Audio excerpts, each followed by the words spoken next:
Assalamualaikum warahmatullahi wabarakatuh. Saya Arum Marsi Fadilah akan memaparkan hasil review jurnal internasional. Di sini ada 3 jurnal. Yang pertama berjudul Effects of Ethnoscience Instruction, School Location, and Parental Educational Status on Learners' Attitude Toward Science. Ini karangan dari Fasasi. Latar belakang penelitian ini adalah untuk mendidik semua siswa, diperlukan suatu strategi pengajaran yang memenuhi kebutuhan khusus siswa, dengan mempertimbangkan keragaman mereka dalam hal budaya, lokasi tempat tinggal, maupun pendidikan orang tua, dan lain sebagainya. Nah, berbagai metode dan strategi instruksional telah dikembangkan untuk digunakan dalam pengajaran, terutama di pembelajaran IPA. Nah, di antaranya itu sudah menggunakan peta konsep, kunjungan lapangan, pemecahan masalah, dan studi kasus.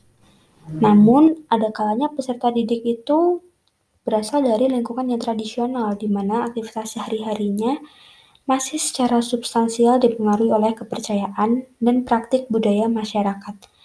Nah, masyarakat yang demikian itu biasanya masih menunjukkan prestasi yang buruk di dalam sains. Nah, dari permasalahan yang tadi sudah dijelaskan, nah di sini muncul tujuan dari adanya penelitian ini. Nah, tujuan dari penelitian ini adalah untuk melihat bagaimana kalau instruksi mengenai ethnoscience itu berpengaruh terhadap sikap siswa dalam mempelajari IPA. Nah, di penelitian ini juga menginvestigasi untuk melihat efek dari lokasi sekolah, lokasi tempat tinggal, ataupun status pendidikan orang tua, latar belakang pendidikan dari orang tua terhadap sikap siswa dalam pembelajaran IPA. Nah, metode penelitiannya adalah menggunakan desain eksperimen semu. Jadi menggunakan pretest, post-test, dan non-equivalent control group design. Jadi penelitian ini merupakan penelitian kuantitatif, di mana yang diteliti adalah 352 siswa SMP rentang usia 9-12 tahun dari 2 sekolah.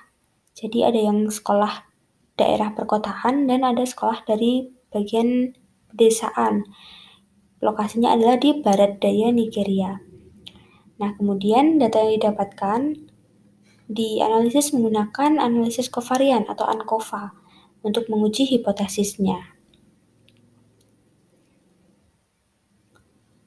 Nah, hasil analisisnya adalah 1. Peserta didik di sekolah pedesaan memiliki sikap yang lebih baik daripada siswa yang berasal dari sekolah perkotaan. Kemudian mereka yang berasal dari orang tua berpendidikan rendah justru memiliki sikap yang lebih baik daripada yang orang tuanya memiliki riwayat pendidikan yang tinggi. Kemudian instruksi ethnoscience itu bisa meningkatkan sikap siswa terhadap pembelajaran IPA. Nah, oleh sebab itu penggunaannya dalam pengajaran pendidikan, terutama di kalangan pelajar IPA, nah yang hal-hal yang tradisional itu harus dieksplorasi lebih dalam lagi untuk bisa diterapkan dalam pembelajaran IPA. Nah, kenapa kok siswa yang berasal dari sekolah pedesaan dan orang tua berpendidikan lebih rendah itu justru memiliki sikap yang lebih bagus?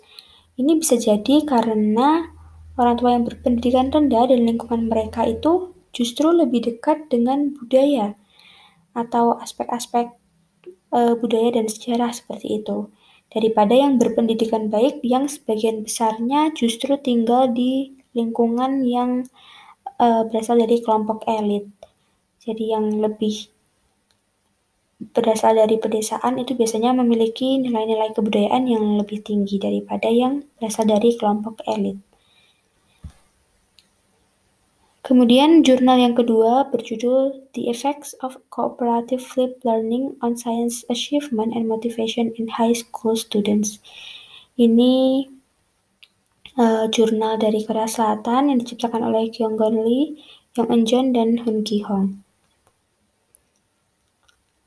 Latar belakang penelitian ini berasal dari perbaikan dan improvisasi metode pembelajaran yang terus diupayakan sepanjang sejarah pendidikan.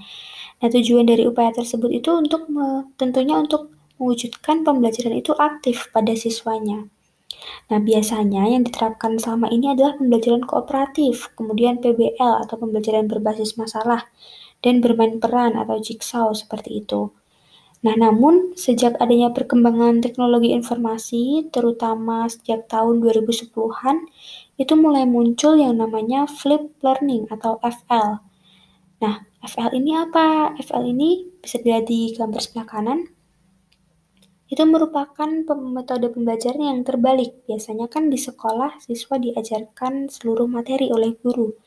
Nah, kalau di FL atau flipped learning ini, siswa justru membaca materi, menonton video, kemudian mencatat poin-poin penting, dan membuat pertanyaan itu di rumah. Sedangkan ketika di sekolah, siswa hanya membahas kesalahan-kesalahan konsep dari apa yang sudah dipelajari, kemudian melakukan penyelesaian tugas-tugas, praktik laboratorium, dan tes. Jadi, flipped learning itu sesuai namanya adalah proses pembelajaran yang terbalik dari pembelajaran yang konvensional atau pembelajaran yang biasanya. Nah, dari jurnal itu juga sudah tercantum tabel seperti ini, perbedaan kooperatif flipped learning, simple flipped learning, dan traditional lecture atau pembelajaran konvensional ya. Kalau di CFL atau Cooperative Flipped Learning ini sebenarnya sama dengan Simple Flipped Learning. Sama-sama siswa diminta untuk menonton video pembelajaran terlebih dahulu di rumah masing-masing, kemudian mempelajari terlebih dahulu di rumahnya masing-masing juga. Akan tetapi, kalau yang kooperatif, ini bisa dikombinasikan dengan model pembelajaran lain. Nah, contohnya seperti jigsaw. Jadi, selain siswa di rumah itu belajar secara mandiri, bisa juga dikombinasikan dengan belajar dengan teman-temannya seperti itu. Seperti ini, ada home group, expert group, kemudian ada role selection, achievement, task guidance, seperti itu. Kalau yang simple flipped learning, benar-benar siswa belajar secara mandiri.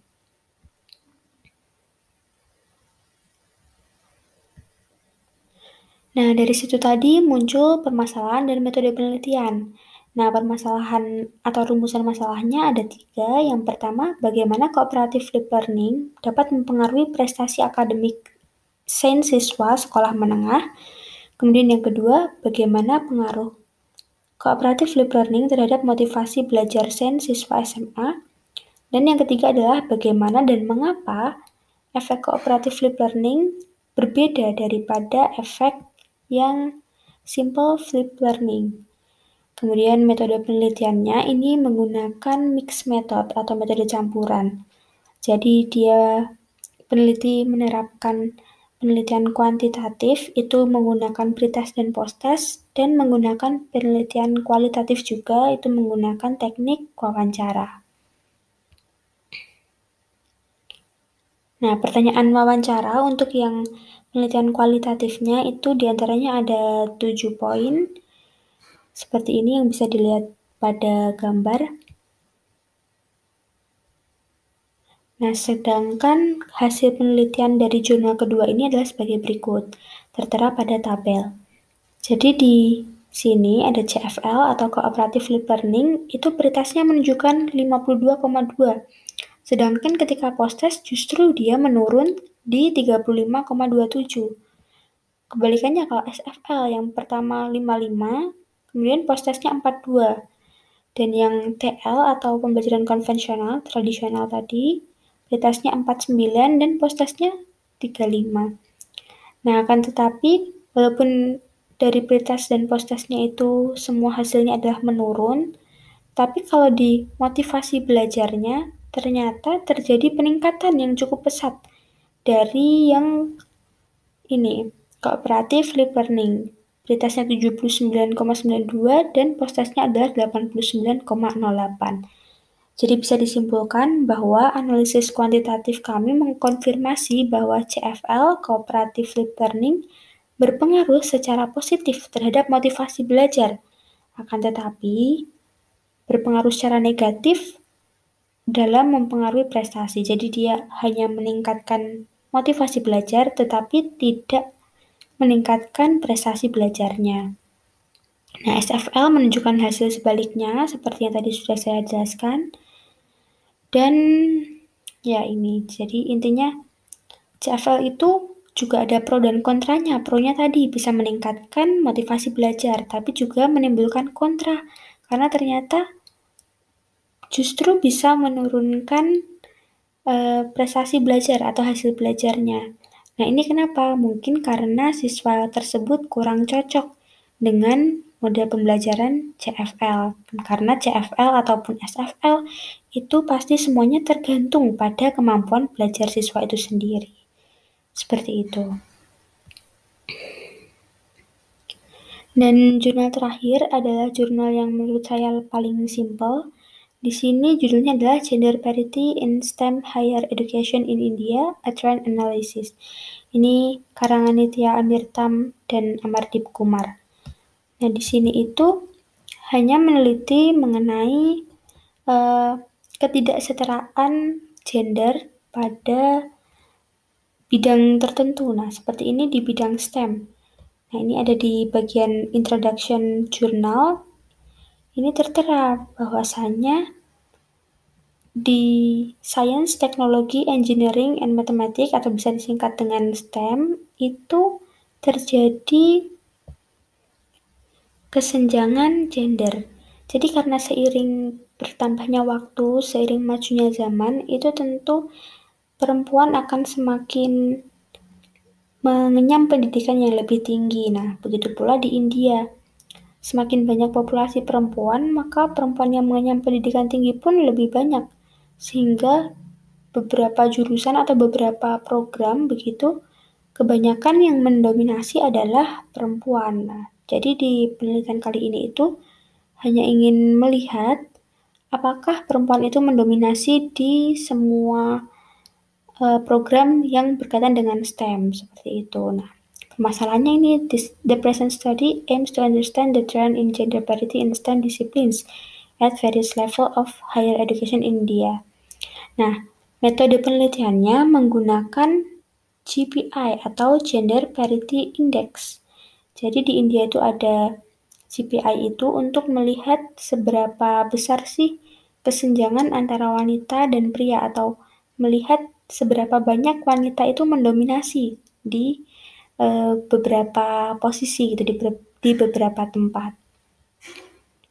Nah, data dari penelitian ini itu bisa dikelompokkan menjadi 4 kategori. Nah, yang pertama itu adalah kelompok GPI pada program sarjana, kemudian pasca sarjana, termasuk juga Magister of Philosophy dan Doctor of Philosophy. Tapi di semua disiplin ilmu atau di semua program. Kemudian yang kelompok kedua itu adalah GPI dari dari science subject atau program IPA begitu ya, program sains dan teknik atau engineering. Kemudian yang ketiga itu kelompok GPI dari semua tingkatan pendidikan, tetapi yang berhubungan dengan matematika dan konsep dasar basic science. Nah, seperti fisika, kimia, kemudian botani, dan zoologi. Kemudian yang kelompok keempat itu kelompok GPI yang terdiri dari berbagai level pendidikan, contohnya bisa sarjana, pasca sarjana, Magister of Philosophy, atau Doctor of Philosophy, tetapi dari subjek atau dari program yang berkaitan dengan teknik, seperti teknik komputer, teknik mesin, teknik elektro, teknik sipil, dan lain sebagainya. Nah, seperti ini teknik informatika seperti itu ya. Jadi dibagi menjadi 4 kelompok. Nah, dari analisis keempat kelompok itu tadi berdasarkan data dari GPI dari lembaga IC tadi bisa dilihat bahwasannya dalam bidang ilmu STEM partisipasi perempuan lebih tinggi daripada laki-laki dalam ilmu yang berkaitan dengan biologi, baik itu di sarjana, pasca sarjana, dan lain sebagainya. Itu perempuan lebih mendominasi di sektor seperti biologi. Nah, kemudian kebalikannya pada ilmu fisika, partisipasi perempuan terbilang lebih rendah daripada partisipasi laki-laki. Kemudian yang bidang teknik komputer, teknologi informasi, dan teknik elektronika itu telah menunjukkan peningkatan partisipasi perempuan. Jadi karena semakin banyaknya perempuan yang mengenyam pendidikan lebih tinggi, jadi teknik komputer, teknik informasi, dan lain sebagainya itu tidak lagi didominasi oleh laki-laki, namun perempuan juga jumlahnya kian bertambah. Nah, kemudian juga ditemukan bahwasannya kesetaraan gender itu masih buruk di bidang teknik seperti teknik mesin, teknik sipil, dan teknik elektro di semua tingkatannya. Jadi, kesetaraan gendernya buruk, mungkin masih dominan pria daripada wanita. Dan yang terakhir, hubungan gender yang kompleks dan berlapis-lapis dalam masyarakat yang lebih luas berdampak pada akses perempuan ke pendidikan tinggi dan pekerjaan STEM. Nah, ini kembali lagi seperti tadi, seiring berjalannya waktu, wanita kian mendominasi karena banyak wanita yang mengenyam pendidikan tinggi. Nah, ini berdampak pada pekerjaan yang berkaitan dengan bidang sains, teknologi, engineering, dan matematik yang mungkin dulu yang bekerja di bidang STEM kebanyakan adalah laki-laki, tetapi sekarang bisa saja wanita lebih mendominasi pada sektor pekerjaan tersebut.